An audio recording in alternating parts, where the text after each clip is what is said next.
quem pensa o direito, quem debate o direito, vai ter sempre espaço. Agora, a pessoa que só fica pesquisando jurisprudência, uma máquina faz melhor e mais rápido.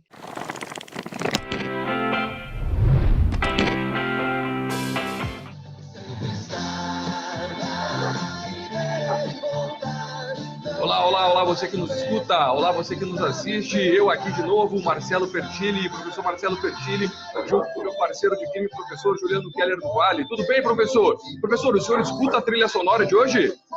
Estou escutando bem, parece um samba. É verdade isso aí? Parece um samba, professor? Não, professor, parece um samba. Não parece um samba, professor. Professor, eu pus essa trilha em homenagem ao senhor porque recebemos essa semana aqui o guitarrista do Nenhum de Nós, Carlos Stein, esteve conosco. Essa música, professor, pena que o senhor não pôde escutar direito, essa música Astronauta de Mármore. O senhor lembra dessa música, né? Fez muito sucesso nos anos 80. Eu acho que sim. Acho que eu já escutei essa música em algum lugar. Tenho certeza que já. Grande Carlos Stein. Grande Carlos Stein. Aliás, uma homenagem ao Nenhum de Nós, o Carlos, que foi muito atencioso, muito querido, estando conosco essa semana aí. Você que ainda não viu o vídeo, depois entra lá no nosso YouTube, nos nossos perfis de Instagram também, para que você possa acompanhar. Mas, professor, hoje temos uma convidada igualmente especial, professor. E aí? Tá, estamos aqui, então, juntos com a Fernanda Pacheco Amorim, né? Uma mulher que representa as mulheres e representa também os homens, por que não, né? Os homens também que admiram as mulheres, que têm a garra, né? Que têm uma vontade de ocupar o seu espaço verdadeiro, e a Fernanda é uma delas, que eu já conheço há bastante tempo, vem brilhando aí como publisher, como editora de uma editora especial, uma editora voltada para livros jurídicos, e que vem aí, de alguma forma, aí fomentando o conhecimento de forma democrática. É isso aí. É isso aí, Fernanda Pacheco Amorim conosco. Tudo bem, Fernanda? Tudo certo. Que bom te receber aqui. Fernanda, seguinte, a gente trabalha nesse nosso projetinho do Direito ao Rock, na verdade, a partir de um subtítulo. Direito ao Rock é o nosso título, o subtítulo é O Direito Morreu? O Rock não. Então, professor Juju, encaminhe, por favor, a primeira pergunta para a nossa convidada de hoje. Fernanda, vamos lá. O direito morreu? Bom, antes de responder essa pergunta, eu queria falar que eu estou bem feliz de estar aqui. Juliano foi meu professor na graduação e foi uma referência. Marcelo, eu não tive aula, mas já dava aula na universidade enquanto eu estava fazendo a graduação, e eu fico bem feliz de estar participando aqui hoje. Fernanda, deixa eu te confessar uma coisa, o Juju também foi meu professor na graduação. Olha só. Eu acho que ele deu aula para todo mundo, Marcelo. Eu também acho. Então, o direito, eu acho que o direito tradicional, aquilo que a gente às vezes ainda aprende na graduação, não morreu, mas precisa ser modificado, assim.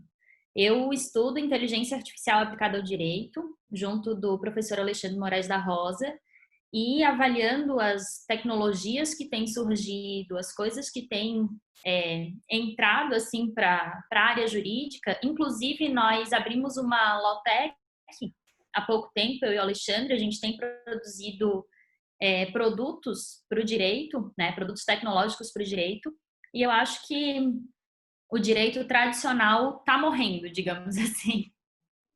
E como tu vês hoje, Fernanda, o espaço do direito tentando se adaptar a essas questões da informática? Veja, quando a gente fala em informática hoje, a gente pensa necessariamente num juiz robô ou na informática, na inteligência artificial para tentar otimizar o trabalho do judiciário, uma espécie de robôs assessores? Como é essa relação entre inteligência artificial e o direito? Na prática, também na sua teoria. Olha, eu fiquei bem impressionada porque a gente estuda isso, né? Eu estava estudando teoria. E a gente estava desenvolvendo um produto e eu comecei a trabalhar com o Louis, da Microsoft. E quando a gente começa a trabalhar com isso, é que tu vê como a inteligência artificial é burra. Eu até liguei para o Alexandre e eu falei assim, esse negócio não me entende. Ele é burro, ele demora, é lento. Então, essa coisa de que vai substituir, eu não acredito que aconteça tão logo, né? É mais numa questão de otimização mesmo, né? Otimização da tomada de decisão, otimização do trabalho do advogado, é a gente deixar de fazer as coisas que são coisas que que uma máquina faz melhor e mais rápido e que não demandam tanto pensamento crítico. Eu acho que o mais importante daqui para frente é isso. Quem pensa o direito, quem debate o direito, vai ter sempre espaço. Agora, a pessoa que só fica pesquisando jurisprudência, uma máquina faz melhor e mais rápido. É verdade, eu tenho dito isso inclusive aos meus alunos, né? A gente precisa fazer a graduação, estudar direito, a gente precisa fazer os nossos estudos para que a gente possa fazer o diferencial com as máquinas, porque, veja, trabalhos repetitivos, as máquinas fazem infinitamente melhor que nós, né? Mas, Fernanda, aproveitando esse ponto que tu traz, eu também fiz esse questionamento ao Alexandre. Veja, a partir do momento em que a gente vai ter uma máquina, a gente precisa, obviamente, colocar padrões para que essa máquina possa decidir, para que ela possa trabalhar. Não te preocupa a ideia da confecção desses algoritmos com os quais a máquina vai trabalhar? Tu que trabalha com uma questão voltada ao direito das mulheres e, enfim, olhares sobre alguns grupos sociais que ainda são vulneráveis, será que não é preocupante a forma, o padrão do algoritmo? Aí só deixa eu só fazer uma ligação, né? Porque eu estou aqui com o livro da Fernanda, que eu gosto bastante, até indico bastante para minhas alunas na graduação, né? Várias, para ela fazer um link no final, né? No último capítulo da dissertação dela, porque eu respeito as minas, foi a dissertação da Fernanda, né? Dentro dessa pergunta do Marcelo, lá na partezinha final, me lembro que está ali no último capítulo, quando tu fala dessa questão da inteligência artificial para as espécies de violência, né? Contra a mulher. Uhum. Então, os vieses algorítmicos, eles são bastante preocupantes, porque a gente pode ter algumas situações, né?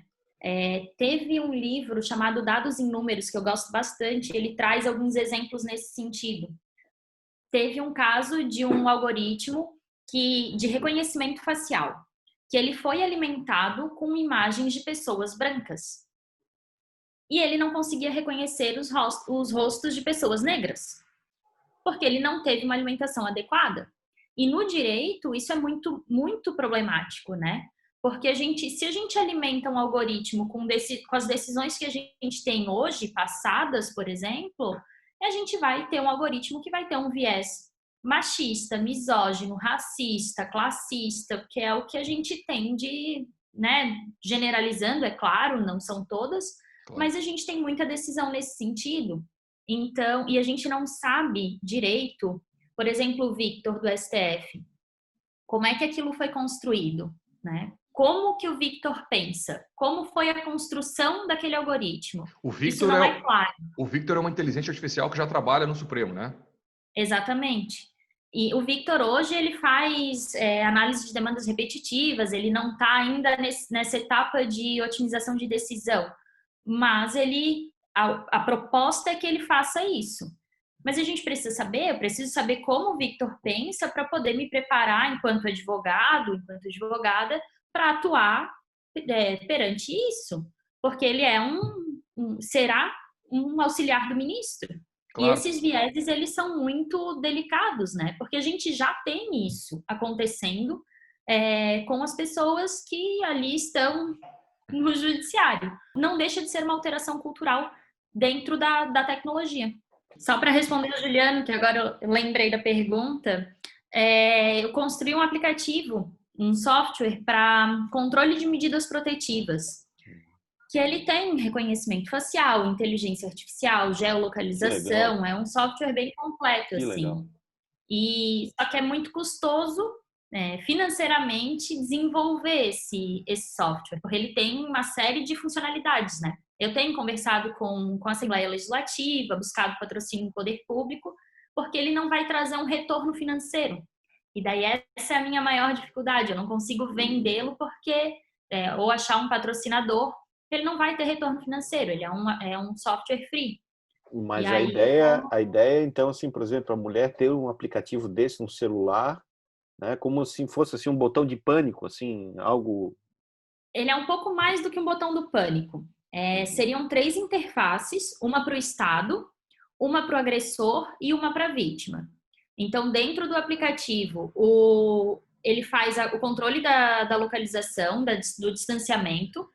Se o agressor começa a se aproximar da vítima, o Estado é acionado, a polícia é acionada, a vítima é avisada para que ela possa também atuar preventivamente e o agressor também é avisado que está a ponto de descumprir medida protetiva para que ele se afaste.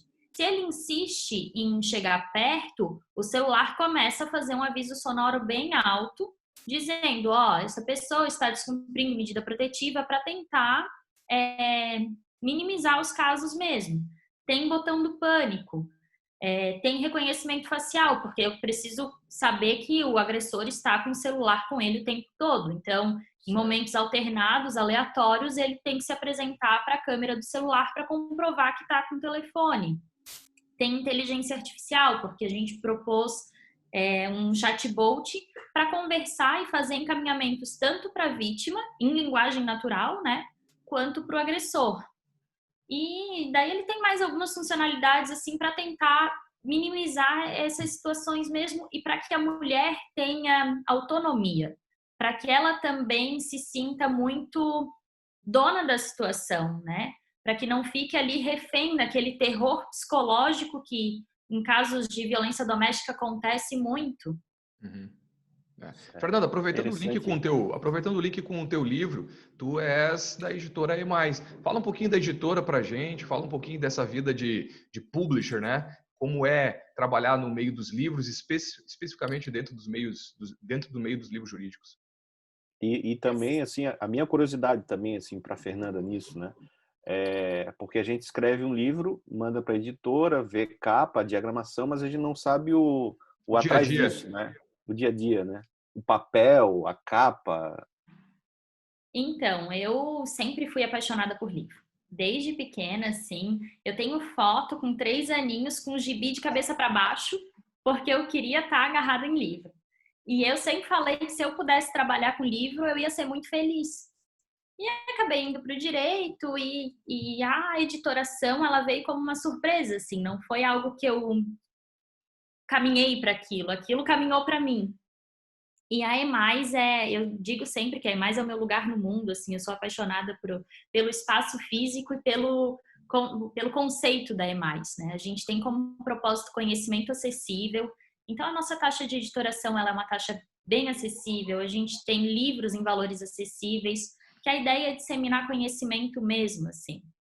E trabalhar com livro, ainda mais livro jurídico, é muito interessante, porque as pessoas realmente não fazem ideia de como funciona uma editora e uma editora jurídica. E a curiosidade é muito grande, né? Tem todo um processo por trás.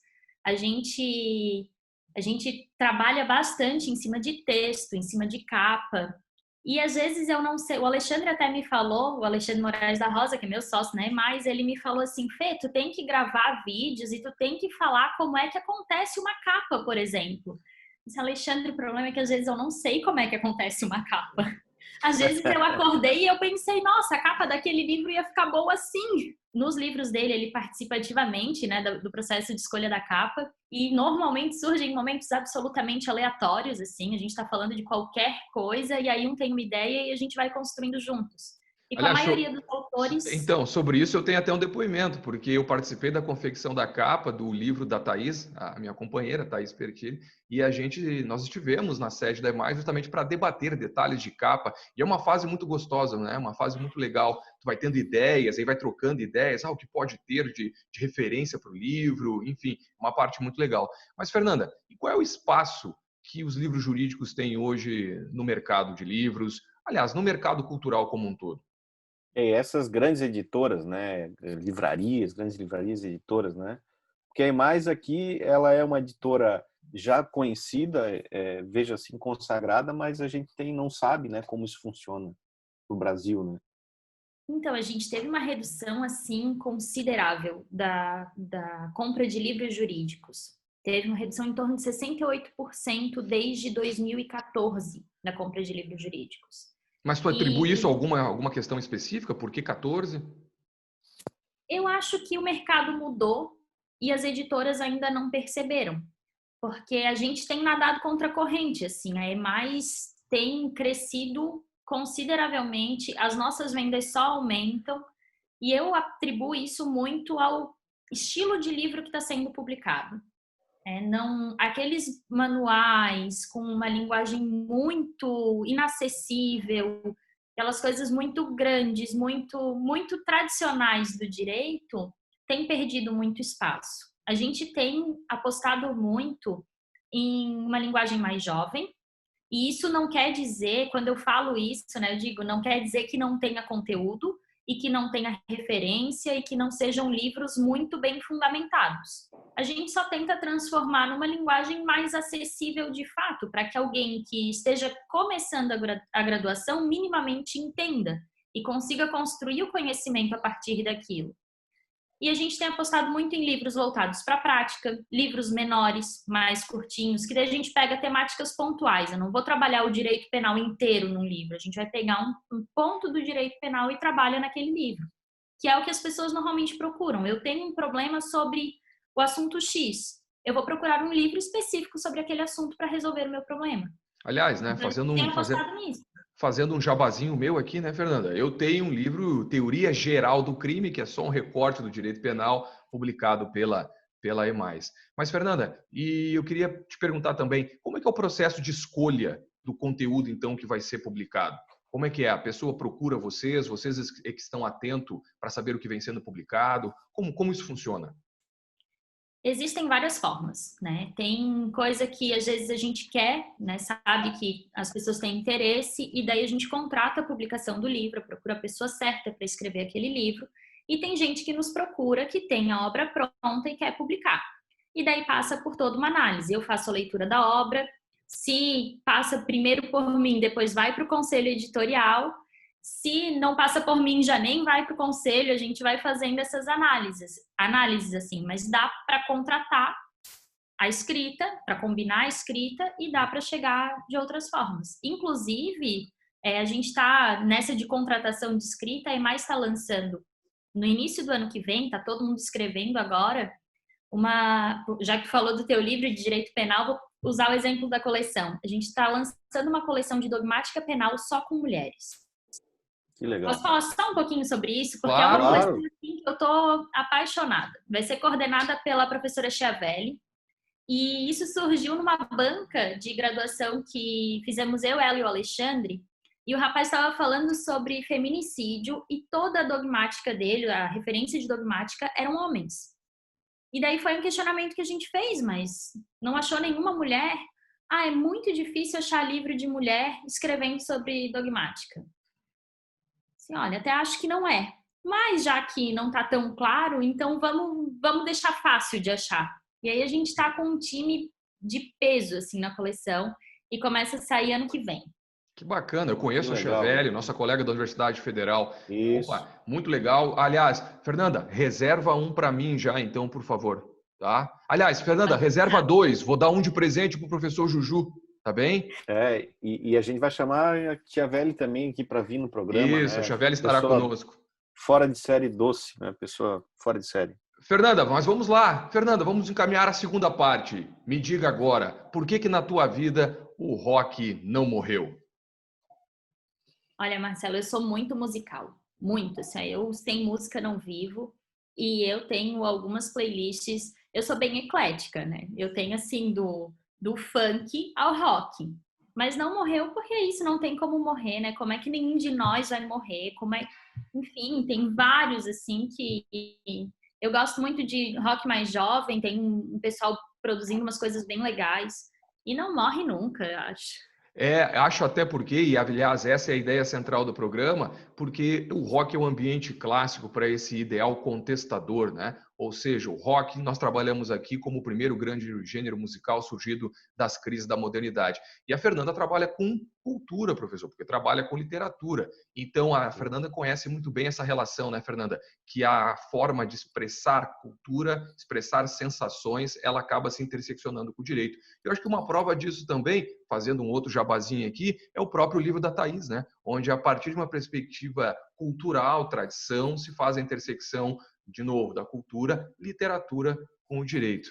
O livro da Thaís, inclusive, que foi inscrito agora para o Prêmio Jabuti. Vamos ver o que acontece. Assim, com todo respeito a todos os nossos autores, porque eu gosto muito de produzir todos os livros, mas já falei isso para a Thaís e vou deixar público. O livro dela foi o livro que eu mais gostei de produzir, assim, por tudo. Cada vez que eu lia o livro, eu me arrepiava. Até hoje, cada vez que eu pego o livro, que eu volto no livro dela várias vezes, eu me arrepio, eu choro, eu me emociono. e foi maravilhoso produzir. O livro é incrível. Então, quem quiser, né, Fernanda, vá lá na EMAIS e procure lá A Voz da Bruxa, Contos da Bruxa Simone. Mas, professor, precisamos encaminhar nosso fim, professor. O tempo voa, o tempo voa. E o senhor tem algumas dicas para nós hoje, professor, mais uma vez? Tem. Vamos lá, rapidinho. Então, a dica de filme homenagem à Fernanda, que está aqui hoje, Erin Brockovich. Eu acho um filme belíssimo, né? Julia Roberts, um papel fora de série. O Albert Finney é um advogado dono do escritório, ela é a paralegal, é uma mulher com 3 filhos, tem que se virar, e no final das contas ela que ensina o Albert Finney, o advogado, como ele tem que proceder naquela demanda, né, daquela ação contra a seguradora. E aí, dica de rock, né, vamos aí, Rita Lee, né, é uma nossa vovó, mãe do rock, né, Rita Lee, uma mulher fora de série, uma roqueira sensacional, e uma banda de punk norte-americana só de mulheres, é o Seven, né? Uma banda dos anos 90 da MTV, adorava, achava, via aquilo assim, porra, essas mulheres tocam muito, cara, é muito legal, é muito rock, muita postura, né? E acho que isso aí é o Seven, fica a dica, Rita Lee e Erin Brockovich, um baita filme, Julia Roberts, sensacional. Professor, o senhor vem assim, ó, especialmente bem nessas suas dicas, professor. Fernanda, depois acompanhe os outros vídeos, porque o professor Juju, cada vídeo tem dica de filme, dica de disco e dica de música. Aliás, podemos pensar mais tarde, professor, em conversar com a Fernanda para editorarmos aí, quem sabe, uma ideia de direito ao rock, hein?